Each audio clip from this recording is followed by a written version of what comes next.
యాదాద్రి భువనగిరి జిల్లా చౌటుప్పల్ మండలం లింగోటం వద్ద పిల్లాయిపల్లి కాలువ ఆదివారం మున్గోడు ఎమ్మెల్యే కోమటిరెడ్డి రాజగోపాల్ రెడ్డి పరిశీలించారు. అనంతరం ఆయన స్థానిక రైతులతో మాట్లాడారు. యాదాద్రి భువనగిరి జిల్లా చౌటుప్పల్ మండలం లింగోటం వద్ద పిల్లాయిపల్లి కాలువను ఆదివారం మునుగోడు ఎమ్మెల్యే కోమటిరెడ్డి రాజగోపాల్ రెడ్డి పరిశీలించారు. అనంతరం ఆయన స్థానిక రైతులతో మాట్లాడుతూ మూసి నీళ్లను శుద్ధి చేసి సరఫరా చేస్తామని ప్రకటించారు.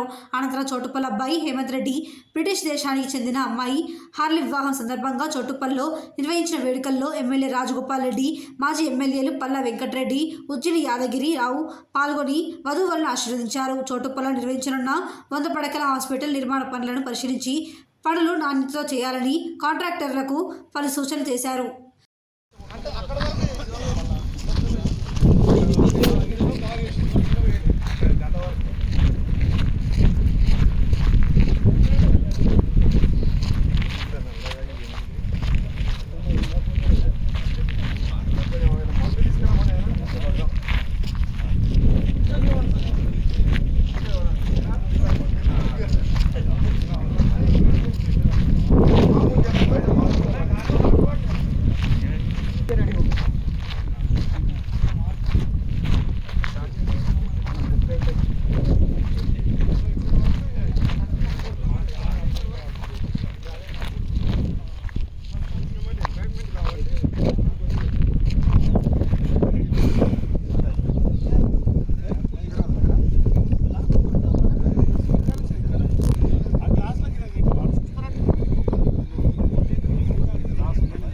జాగ్రత్త